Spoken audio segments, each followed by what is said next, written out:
Good morning student. तो आज हम आपका स्टार्ट करते हैं नेक्स्ट पार्ट, मतलब आपका सेकंड पार्ट। ठीक है, आज आपकी स्टार्ट हो रही है 11th क्लास की बायोलॉजी, जिसका अब हम सेकंड पार्ट पढ़ेंगे। सेकंड पार्ट में हमारा क्या टॉपिक रहेगा? जीवों में विविधता की संकल्पना, concept of diversity in the living beings. तो हम डाइवर्सिटी का कॉन्सेप्ट के बारे में बात करते हैं कि क्या डाइवर्सिटी क्या होती है, इसका क्या कॉन्सेप्ट होता है। ठीक है, डाइवर्सिटी से समझ में आता है कि क्लासिफिकेशन की हम बात करेंगे कि क्लासिफिकेशन क्या होता है, क्यों इसकी ज़रूरत पड़ी, क्या आवश्यकता है इसकी और क्या इसके लाभ हैं।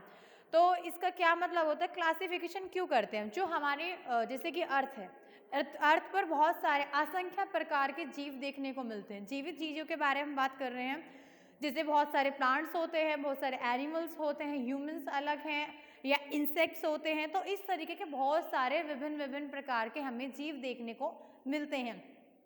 तो जीव जगत में असंख्य प्रकार के जीवों की उपस्थिति पाई जाती है, जिसको हम जीवों की विविधता कहते हैं, या concept of diversity living beings की। ठीक है, तो हम इसके बारे में बात कर रहे थे। अब तक वैज्ञानिकों ने अब तक 17 से 18 लाख जीवों का पता लगाया। ठीक है, 17 से 18 लाख जीवों का उन्होंने पता लगाया कि पृथ्वी पर अभी तक जो है 17 से 18 लाख जीव हैं, जिसमें से उन्होंने बताया जो है 12 लाख जाति जो है जंतु की है। ठीक है, जो जंतु होते हैं, जंतु, उनकी कितनी है? 12 लाख।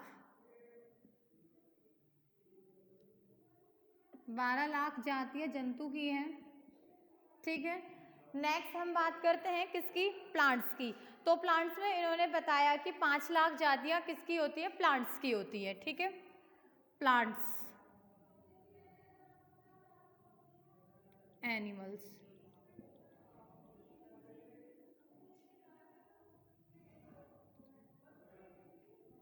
जंतु की 12 लाख और प्लांट्स की 5 लाख, 5 लाख। ठीक है, इस तरीके से उन्होंने बताया कि पृथ्वी पर विभिन्न विभिन्न प्रकार के या जीवों में विविधता देखने को मिलते हैं, इतने सारे जीव मिलते हैं, जिसमें से उन्होंने बताया कि अब तक जो खोज की गई है वो 17 से 18 लाख जीवों की खोज की गई है।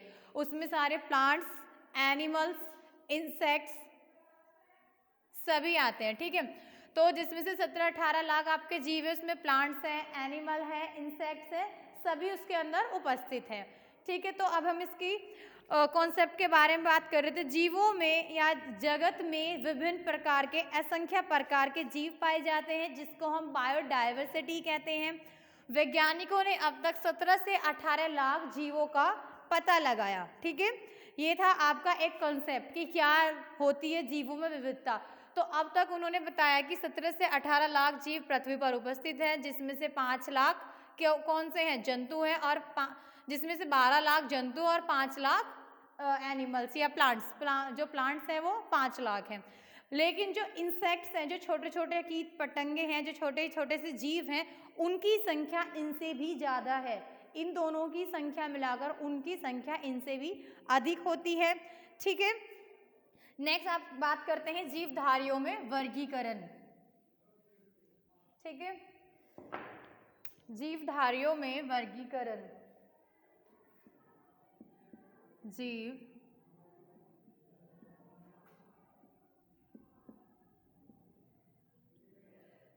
जीवधारियों में वर्गीकरण।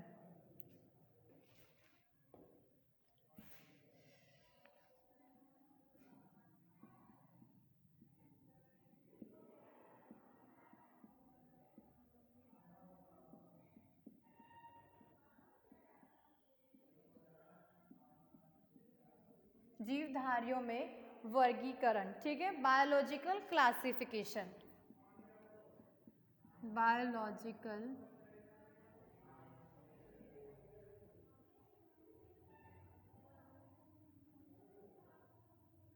क्लासिफिकेशन।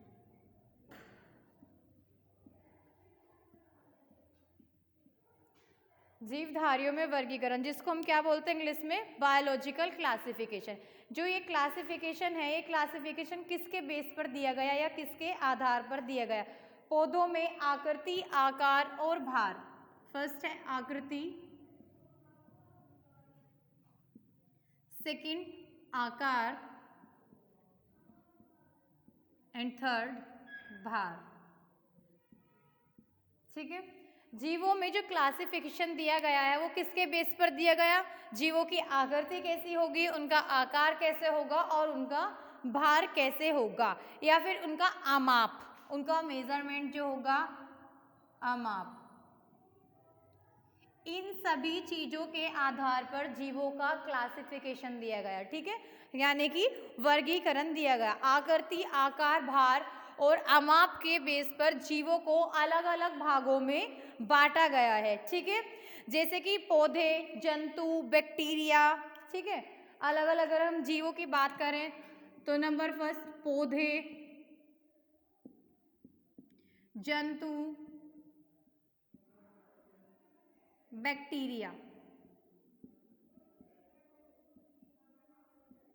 बैक्टीरिया, ठीक है, इस तरीके से अलग अलग पृथ्वी पर हमें जीव देखने को मिलते हैं। पौधे, जंतु, बैक्टीरिया और कुछ इंसेक्ट्स भी होते हैं, छोटे छोटे कीट पतंगे।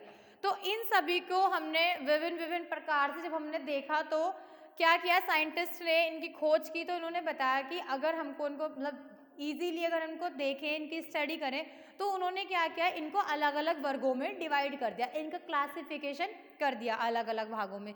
पौधे जो होते हैं, पौधों के भी 3 भाग होते हैं, कुछ छोटे पौधे, कुछ उनसे बड़े मीडियम साइज के और कुछ सबसे बड़े। शाक हुई, श्रब्स हुए और ट्रीज हुई। इस तरीके से पौधों को 3 भागों में बांट दिया जाता है। जंतु में बहुत प्रकार के जंतु आते हैं। ठीक है, कितने सारे एनिमल्स होते हैं अलग अलग, तो उनके सेम जो सिम्टम्स होते हैं, लक्षण होते हैं, उनके गुण, उन सबको देखकर उसी के आधार पर अलग अलग भागों में उनको बांटा गया।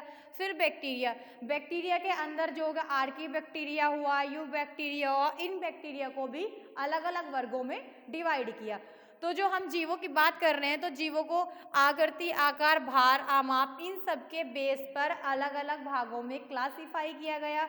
क्लासिफाई को टैक्सा भी बोलते हैं, टैक्सा बोल सकते हैं, या डाइवर्सिटी, इनकी डाइवर्सिटी या इनमें विविधता देखते हुए इनको इस तरीके से क्लासिफाई किया गया। ठीक है, अब हम नेक्स्ट बात करते हैं आवश्यकता कि इसकी नीड क्यों पड़ी।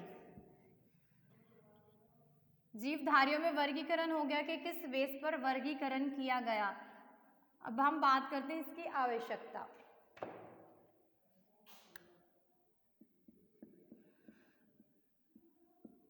आवश्यकता, अगर हम क्लासिफिकेशन नहीं करते तो क्या होता, जैसे कि अब आपके ही स्कूल की हम बात करें, क्लासेस है, क्या मैं छोटे बच्चों और बड़े बच्चों को एक साथ पढ़ा सकती हूँ? नहीं ना, क्योंकि उनका सिलेबस अलग होगा, बुक्स अलग होगी, सारी चीज़ें अलग होती है बच्चों की। मतलब अलग क्लास का अलग पैटर्न, अलग सिलेबस होता है। उसी तरीके से अलग जीव की, अलग जंतु, एनिमल, प्लांट, सबकी अपनी अलग अलग ज़रूरतें होती हैं। ठीक है, या उनको हमें डिफ़र करने के लिए क्लासिफिकेशन की ज़रूरत पड़ी। इसीलिए तो हमने क्या बनाया, क्लासिफिकेशन बनाया कि हम सेम दिखने वाले जीवों को, चाहे वो प्लांट्स हैं, चाहे वो इंसेक्ट्स हैं, चाहे वो एनिमल्स हैं, कोई भी है, उनको हम अगर डिफ़र कर देंगे तो हम एक नॉर्मली हम बता सकते हैं कि इस वर्ग में सिर्फ वो जीव आएंगे या इस वर्ग में सिर्फ वही जीव आए। इस तरीके से अगर हम प्लांट वर्ग की बात करते हैं तो प्लांट्स में हम प्लांट को 3 भागों में डिवाइड कर देते हैं। जैसे छोटी जो घासें होती हैं, शर्ब्स होती हैं, हर्ब्स होती हैं, या फिर ट्रीज होते हैं, इनको अलग अलग पार्ट्स में हमने डिवाइड कर दिया। तो हम बता सकते हैं कि अगर हम शर्ब्स की बात कर रहे हैं तो छोटे पेड़ की बात करें, छोटे पौधों की बात, अगर हम ट्रीज की बात करें तो उसमें सारे बड़े ही प्लांट्स आएंगे, बड़े ही पौधे आएंगे। इस तरीके से हमें क्लासिफिकेशन की आवश्यकता पड़ी। एक सुविधा के लिए हमने क्लासिफिकेशन को बनाया कि हम बता सकते हैं कि इसमें सिर्फ ये पौधे हैं, ये प्लांट्स हैं, या ये जंतु हैं। ठीक है, इसके लाभ क्या हुए, अगर हमने इनको डिवाइड कर दिया, ठीक है, अगर हम इनको डिवाइड कर देते हैं, अलग अलग वर्गों में क्लासिफाई कर देते हैं, तो इसका हमें क्या बेनिफिट हुआ, क्या जरूरत पड़ी हमें कि हम इनको अलग अलग क्लासिफाई करें? क्योंकि हम अगर हमने प्लांट जगत की हम बात करते हैं, तो अगर हमें पता चल जाता है कि हमने उसको 3 भागों में डिवाइड कर दिया, तो हम इजीली बता सकते हैं कि इस जगत में ये प्लांट्स होंगे। ठीक है, अगर हम एनिमल्स की बात करें तो इस जगत में ये एनिमल्स होंगे, तो उसके हमें लाभ होंगे, हमें आसानी होगी। हमने एक सुविधा के लिए इन चीज़ों का उपयोग किया कि हमने क्लासिफिकेशन बनाया। ठीक है, अब हम बात करते हैं कि इसका इतिहास कहाँ से आया, क्लासिफिकेशन क्या ज़रूरत पड़ी इसकी। ठीक है, इसकी हिस्ट्री क्या है, क्यों इसकी ज़रूरत पड़ी, कहाँ से ये आया। ठीक है, वर्गीकरण का इतिहास।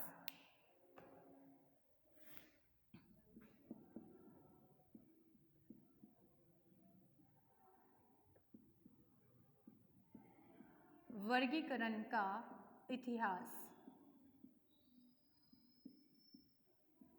ठीक है। हिस्ट्री ऑफ क्लासिफिकेशन, ठीक, history of classification, history of classification, क्या इसकी हिस्ट्री है? देखो, जब हमारे इस ब्रह्मांड में, हमारे इस पृथ्वी पर जब जीवों की उत्पत्ति हुई तो विविधता तो वहीं से शुरू हो जाती है। डाइवर्सिटी देखनी हमें वहीं से ही दिख जाती है कि चीज़ें कितने प्रकार के, इनमें क्या क्या डाइवर्सिटी। तो जब सबसे पहले पृथ्वी पर छोटे छोटे से जीव या कुछ बैक्टीरियाज आए या फिर अलगी या फंजाई आई, तो तभी से हमें डिफर देखने को मिल जाते हैं कि ये बैक्टीरिया है, ये अलगी है, ये फंजाई है, ठीक है। इस तरीके से जब जीव की उत्पत्ति हुई पृथ्वी पर, वहीं से ही चीज़ें डिफर होनी शुरू हो गई। जब पृथ्वी पर फिर मनुष्य आया तो उसने देखा कि मेरे आसपास कितने प्रकार की या कितनी अलग अलग चीज़ें हैं, अलग अलग जीव हैं, ठीक है। तो अलग अलग जीवित चीज़ें हैं, तो उसी तरीके से वहाँ से ही जो आपका क्लासिफिकेशन है वो शुरू हो जाता है। जहाँ से उत्पत्ति स्टार्ट हुई, जहाँ अलग अलग चीज़ों का निर्माण हुआ, वहीं से क्लासिफिकेशन के इतिहास की शुरुआत हो जाती है, ठीक है। कि हमारे आसपास, अगर हम अभी बात करें कि हमारे आसपास कितनी सारी चीज़ें हैं, उनका क्या क्या नाम है, क्या उनके उपयोग हैं, कितनी सारी चीज़ें हमें अपने आसपास देखने को मिलती है।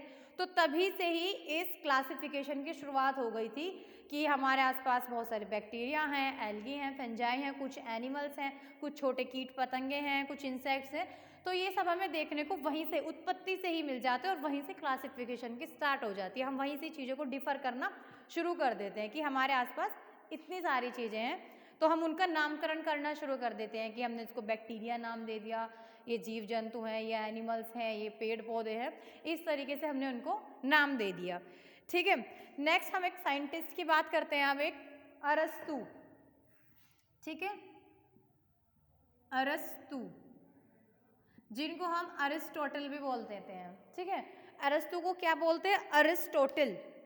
तो अरस्तु ने क्या किया था? जीवधारी को, जो जीव होते हैं, जीवित चीज़ों की हम बात कर रहे हैं, जीवधारियों को दो भागों में डिवाइड किया। जैसे कि अब आपकी बायोलॉजी है, बायोलॉजी को आप दो भागों में पढ़ते हैं, ठीक है, एक बॉटनी और एक जूलॉजी। बॉटनी की अगर हम बात करें, ये भी एक तरीके का क्लासिफिकेशन ही है। देखो, जैसे कि आपकी बायोलॉजी है, बायोलॉजी में हम सारे जीवित चीज़ों को पढ़ेंगे, उसको भी हमने फर्दर टू पार्ट्स में डिवाइड किया, एक आपका बॉटनी और दूसरा आपका जूलॉजी। अगर हम बॉटनी की बात करते हैं तो बॉटनी में हम क्या पढ़ेंगे? प्लांट्स पढ़ेंगे, वनस्पति विज्ञान। बॉटनी मतलब वनस्पति विज्ञान, उसके नाम से ही हमें पता चल रहा है कि हम उसमें पौधों का अध्ययन करेंगे, ठीक है। जैसे कि आपका वनस्पति विज्ञान पढ़ेंगे तो विज्ञान की वह शाखा जिसके अंदर हम सभी पौधों का अध्ययन कर रहे हैं, तो उसको हम वनस्पति विज्ञान कहेंगे। अगर हम बात करें जूलॉजी, तो जूलॉजी में हम किसके बारे में पढ़ेंगे? एनिमल्स के बारे में पढ़ेंगे, तो वही विज्ञान की वह शाखा जिसके अंतर्गत हम जीवों का या जंतुओं का अध्ययन कर रहे हैं, उसको हम जंतु विज्ञान कहेंगे। तो ये भी एक तरीके का बुक का क्लासिफाई कर दिया, बुक को टू पार्ट्स में डिवाइड कर दिया, एक वनस्पति विज्ञान, दूसरा जंतु विज्ञान। इसी के आधार पर अरस्तु ने क्या किया था? अरस्तु ने जूलॉजी या जो बॉटनी है, मतलब बायोलॉजी है, उसको दो भाग में, यानी कि जीवधारियों को दो भाग में डिवाइड कर दिया। नंबर फर्स्ट इज, जैसे जीवधारी है, जो अरस्तु है, उन्होंने जीवधारियों को दो भाग में डिवाइड किया। जीवधारियों को टू पार्ट्स में डिवाइड कर दिया इन्होंने, ठीक है, जंतु और प्लांट्स। जंतु और पादप, एनिमल्स एंड प्लांट्स, इनको उन्होंने टू पार्ट्स में डिवाइड कर दिया। जो जीवधारी होते हैं, जो जीव होते हैं, उनको दो भागों में बांटा जाता है, एक को जंतु और एक पादप, ठीक है। तो जंतु में जितने भी एनिमल्स आ जाते हैं सभी को हम जंतु में पढ़ेंगे। जितने भी पृथ्वी पर एनिमल्स हैं वो सब क्या हैं? जंतु के अंदर हम पढ़ेंगे। और जितने भी प्रकार के हम प्लांट्स पढ़ेंगे वो सब किस में? प्लांट्स यानी कि पादप में आ जाते हैं। तो तो जीवधारियों को इन्होंने जो वर्गीकरण किया, इन्होंने वर्गीकरण को 2 पार्ट्स में डिवाइड किया, एक तो जंतु और दूसरा पादप, एक एनिमल्स दूसरा प्लांट्स। जीवधारियों को 2 भागों में इन्होंने डिवाइड कर दिया। नेक्स्ट इन्होंने पहले बताया कि अरस्तु ने पौधों को 3 भागों में वर्गीकृत किया। जो अरस्तु थे इन्होंने पहले तो जीवधारियों को 2 भागों में बांटा, नंबर 1 जंतु, दूसरा पादप। फिर उन्होंने पादप की बात करी कि प्लांट्स को इन्होंने 3 पार्ट्स में डिवाइड किया। अरस्तु ने, तो ये साइंटिस्ट थे, अरस्तु ने प्लांट्स को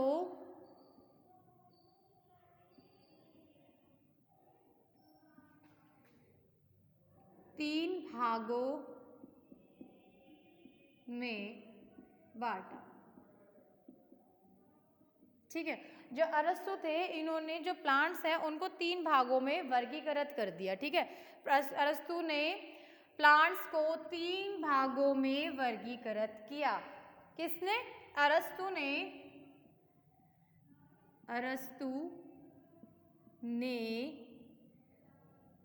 पादप को 3 भागों में वर्गीकृत किया। ठीक है, इन्होंने बात की किसकी? प्लांट्स की। इन्होंने प्लांट्स की बात की कि प्लांट्स जो होते हैं उनको हम 3 पार्ट्स में डिवाइड करते हैं। ठीक है, नंबर फर्स्ट शाक। ठीक है, इन्होंने प्लांट्स को 3 भाग में डिवाइड किया। नंबर फर्स्ट क्या है? शाक। ठीक है, नंबर फर्स्ट है शाक, जिसको हम बोलेंगे हर्ब्स। हर्ब्स हो गई। सेकेंड इज शाक हो गया, फिर होती है झाड़ियां, झाड़ी, जिसको शर्ब बोला, शर्ब्स। ठीक है, नेक्स्ट वृक्ष, ट्री, सेकेंड, थर्ड। ठीक है, तो अरस्तु ने क्या किया? अरस्तु ने प्लांट्स को 3 भागों में डिवाइड कर दिया। ठीक है, नंबर फर्स्ट इज शाक, जिसको हर्ब्स बोलते हैं, सेकेंड इज झाड़ी, जिसको शर्ब्स बोलते हैं, एंड थर्ड वृक्ष, जिसको ट्री बोलते हैं। तो अरस्तु ने पौधे को 3 भाग में क्लासिफाई कर दिया कि पौधे के भी 3 भाग होते हैं। नंबर 1 जो छोटी छोटी घासें होती हैं, घासों वाले पौधे, नंबर 2 जो झाड़ियाँ होती हैं, और नंबर 3 जो बड़े बड़े वृक्ष होते हैं, बड़े बड़े पेड़ पौधे, बड़े ट्रीज होते हैं। तो अरस्तु ने क्या किया? पौधों को 3 भागों में डिवाइड कर दिया। इन्होंने बताया कि पौधे भी हम देख सकते हैं 3 भागों में डिवाइड रहते हैं। ठीक है, उनके भी हमें अलग अलग 3 भाग दिखाई पड़ते हैं। छोटे पौधे, उनसे बड़े पौधे, और उनसे बड़े जो हो जाते हैं वो वृक्ष हो जाते हैं, बड़े बड़े पेड़ पौधे हो जाते हैं। ठीक है, नेक्स्ट हम बात करते हैं थियोफ्रेस्टस। ठीक है, ये आपको समझ में आया अरस्तु ने क्या किया? अरस्तु ने पादप को 3 भागों में वर्गीकृत किया, जिसमें प्लांट्स में नंबर फर्स्ट इज शाक, श्रब्स, सेकेंड इज झाड़ी, श्रब्स, हर्ब, शर्ब्स, ट्रीज, यानी कि 3 भागों में इनको डिवाइड किया। ये किसने किया था? अरस्तु ने। बात अब हम करते हैं किसकी? थियोफ्रेस्टस। Theophrastus, Theophrastus,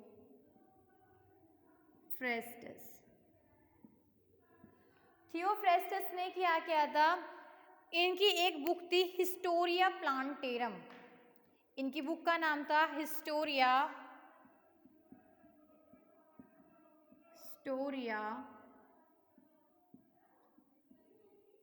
plantarum.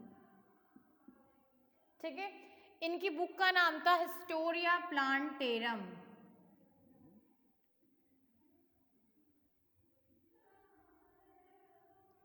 ठीक है, थियोफ्रेस्टस कौन थे? थियोफ्रेस्टस जो थे वनस्पति विज्ञान के जनक थे। इनकी बुक का नाम था हिस्टोरिया प्लांटेरम, यानी कि प्लांटेरम इनकी बुक का नाम था। तो इस बुक के नाम से ही पता चल रहा है कि किसके बारे में बात हो रही है? प्लांट्स के बारे में बात हो रही है। ठीक है, तो जो आप ये साइंटिस्ट थे थियोफ्रेस्टस, इन्होंने क्या किया? अपनी बुक बताई एक, जिसका नाम था हिस्टोरिया प्लांटेरम। हिस्टोरिया प्लांटेरम में लगभग 480 प्रकार के पौधों का इन्होंने अध्ययन किया था, उसके बारे में इन्होंने बताया था, इन्होंने वर्गीकृत किया था। ठीक है, इनकी जो बुक थी हिस्टोरिया प्लांटेरम, इसमें इन्होंने 480 प्रकार के प्लांट्स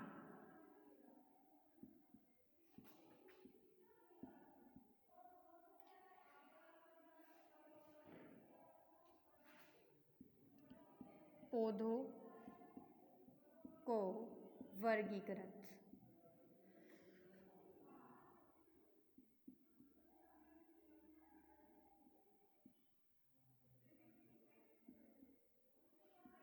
ठीक है, 480 प्रकार के पौधों को वर्गीकृत किया था। किसने? थियोफ्रेस्टस ने। थियोफ्रेस्टस ने 480 प्रकार के पौधों को अपनी बुक हिस्टोरिया प्लांटेरम में प्रदर्शित या वर्गीकृत किया था। ठीक है, थियोफ्रेस्टस ने अपनी बुक हिस्टोरिया प्लांटेरम में 480 प्रकार के पौधों को वर्गीकृत किया। मतलब इन्होंने बताया कि इन्होंने 480 प्रकार के पौधे पृथ्वी पर पाए, उनका अध्ययन किया और फिर उनको क्लासिफाई किया, जिसके आधार पर इनको, थियोफ्रेस्टस को, वनस्पति विज्ञान का पिता कहा जाता है, क्योंकि इन्होंने इतनी ज़्यादा संख्या में पौधों का अध्ययन किया, उनको क्लासिफाई किया, तो इसके आधार पर इनको वनस्पति विज्ञान का जनक या पिता कहा जाता है, फादर ऑफ बॉटनी। ठीक है, जो थियोफ्रेस्टस हैं इनको क्या कहा जाता है? Father of botany, father of botany. किसके आधार पर? क्योंकि इन्होंने क्या बताया कि इन्होंने पृथ्वी पर 480 प्रकार के जीवों का अध्ययन किया, उनको वर्गीकृत किया, जिसके बेस पर इनको फादर ऑफ बॉटनी कहा जाता है। ठीक है, वनस्पति विज्ञान का जनक कहा जाता है। तो ये क्लासिफिकेशन था, जिसके बारे में मैंने आपको बताया कि क्लासिफिकेशन क्या होता है, क्यों हमें क्लासिफिकेशन की क्यों ज़रूरत पड़ी है, क्या इसके लाभ होते हैं, क्या इसका इतिहास है। ठीक है, किस तरीके से हम चीज़ों को क्लासिफाई करते हैं। हम अपने आसपास से ही, आप भी देखोगे आपके आसपास ही कितनी सारी डिफरेंट चीज़ें होती हैं, कितनी सारी डिफरेंट थिंग्स होती हैं, तो वहीं से आप चीज़ों को वर्गीकृत करना। आप कहीं भी देखो आपको क्लासिफिकेशन देखने को मिलता ही है। अगर आप स्कूल की बात करें तो यहाँ क्लासेस में क्लासिफिकेशन है, क्लासेस मतलब क्लासिफिकेशन, बुक्स में क्लासिफिकेशन, इस तरीके से आपको क्लासिफिकेशन देखने को मिलता है। ठीक है, नेक्स्ट अब हम बात करते हैं जीवों में 3 डोमेन। डोमेन क्या है? डोमेन, टैक्सा, वर्गीकरण, क्लासिफिकेशन, सारी सिमिलर चीज़ें होती हैं ये। ठीक है, वर्गीकरण का इतिहास हो गया, थियोफ्रेस्टस और अरस्तु का पता चला। जो अरस्तु है उनको हम जीव विज्ञान के पिता कहते हैं। ठीक है, जीव विज्ञान या जंतु विज्ञान के पिता। ठीक है, फादर ऑफ जूलॉजी या फादर ऑफ बायोलॉजी अरस्तु होते हैं, और फादर ऑफ बॉटनी कौन? थियोफ्रेस्टस। नेक्स्ट हम बात करते हैं जीवों में 3 डोमेन। ठीक है, जीवों में 3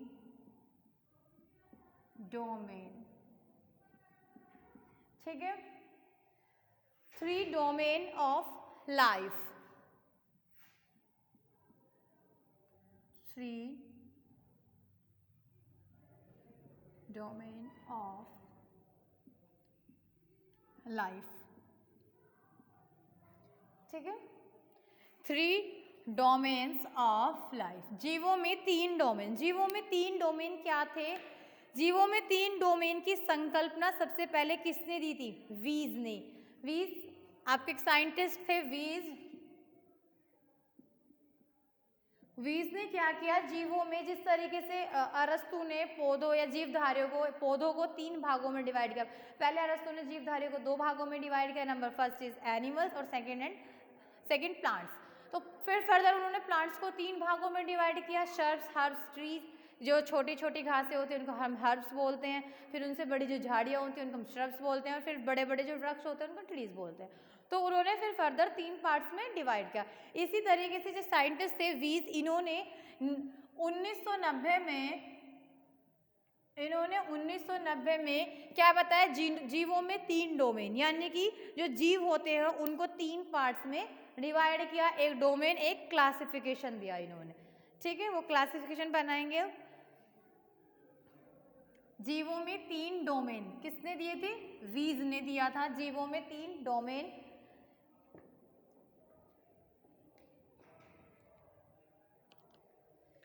सबसे पहले नीचे लिखेंगे अननोन एंसेस्टर्स। अननोन मतलब जो प्रिमिटिव, जो पूर्वज है, उनको हम क्या बोलते हैं? एंसेस्टर्स बोलते हैं। अननोन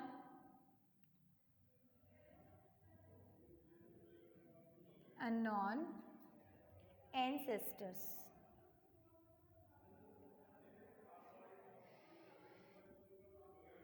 अननोन एंसेस्टर्स को आगे डिवाइड किया। Number first, domain यूकैरिया। Domain यूकैरिया। Second, domain Archie. Domain Archie. And third, domain eubacteria. Domain you bacteria. ठीक है। वीज ने क्लासिफिकेशन या ये डोमेन बताया, इनको 3 डोमेन में डिवाइड किया। डोमेन यूकैरिया, डोमेन आर्की और डोमेन बैक्टीरिया, यू बैक्टीरिया। ठीक है, 3 पार्ट्स में इनको डिवाइड किया। तो सबसे पहले जो आपका ये डोमेन आर्की है, इसको हम आगे फिर से डिवाइड करते हैं। डोमेन आर्की में नंबर फर्स्ट मैथोजन्स। मैथोजन्स, ठीक है। And second, halophiles. Halophiles. And third, thermoacidophiles. Thermoacidophiles. ठीक है। नेक्स्ट बात करते हैं डोमेन यूकैरिया। यूकैरिया में कौन कौन आ जाते हैं? डोमेन यूकैरिया, फंजाई,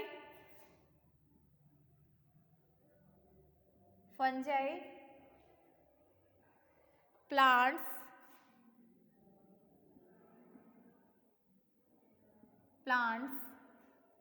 एनिमल्स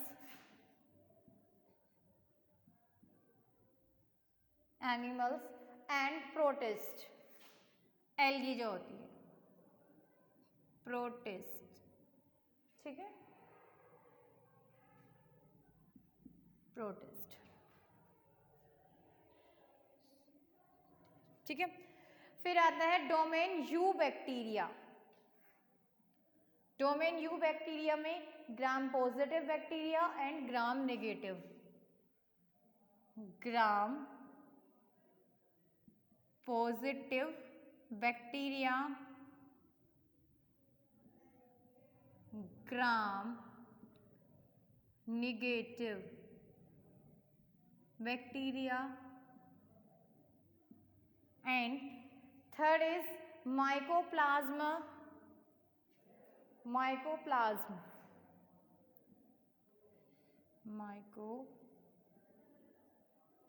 ठीक है, माइकोप्लाज्म। एंड नेक्स्ट इज आपका आता है gram positive gram negative bacteria, mycoplasma और green non sulphur bacteria. Green non sulphur bacteria. ठीक है, ये इन्होंने बैक्टीरिया जो है इनको अलग अलग भाग में डिवाइड कर, इन्होंने एक इस तरीके से एक डोमेन दिया, एक क्लासिफिकेशन दिया। जो प्रिमिटिव इंसेस्टर्स थे, यानी कि जिनके बारे में हमें नहीं पता था कि क्या क्या जीव पृथ्वी पर होते हैं, उसके आधार पर वीज ने 1990 में ना 1990 में इनको डिवाइड किया अलग अलग भाग में।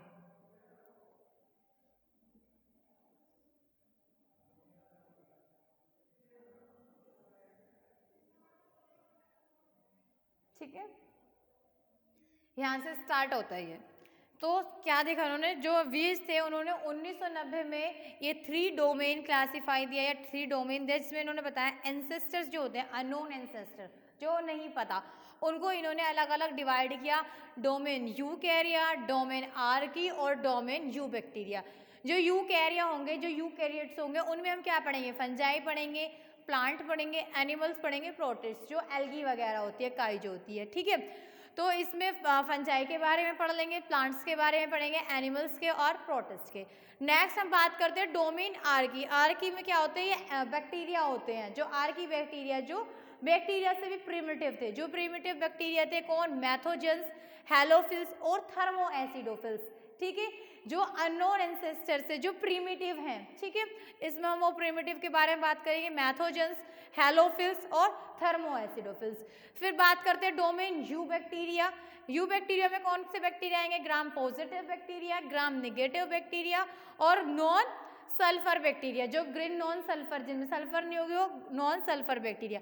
इस तरीके से वीज ने 1990 में 3 डोमेन क्लासिफाई या 3 डोमेन दिया था। इन्होंने जीवों के बारे में बताया कि इन्होंने जो अनसेस्टर जीव थे, जो प्रिमिटिव जीव थे जिनके बारे में नहीं पता, फिर उनकी उत्पत्ति, फिर उनके बारे में पता चला, तो इस तरीके से एक क्लासिफाई किसने दिया, वीज ने, ठीक है। तो आपकी ये बात हुई क्लासिफिकेशन की, आपको समझ में आया होगा सारा। आज का जो टॉपिक था, जीवों में विविधता की संकल्पना। विविधता मतलब डाइवर्सिटी, कि इसकी क्या डाइवर्सिटी है, किस तरीके से पृथ्वी पर विभिन्न विभिन्न प्रकार के जीवों में डाइवर्सिटी देखने को मिलती है, संख्या प्रकार के जीव मिलते हैं, क्या इसका कॉन्सेप्ट है, किस तरीके से हम चीज़ों को डिफर कर सकते हैं, क्या ऐसे हमने क्लासिफिकेशन दिया, क्यों क्लासिफिकेशन की हमें ज़रूरत पड़ी, क्या उसके लाभ हैं, इस तरीके से, ठीक है। तो अरस्तु ने क्लासिफाई किया था, जीवधारियों को 2 भाग में क्लासिफाई किया था, एक प्लांट, एक एनिमल्स। प्लांट को फर्दर फिर 3 पार्ट्स में डिवाइड किया, जो छोटी घासें होती है हर्ब्स में, शर्ब्स में और ट्रीज में। फिर थियोफ्रेस्टस ने 480 प्रकार के पौधों के बारे में एक क्लासिफिकेशन दिया, जिसके आधार पर उनको फादर ऑफ बॉटनी कहा गया। नेक्स्ट इज वीज। वीज ने 1990 में, ठीक है, वीज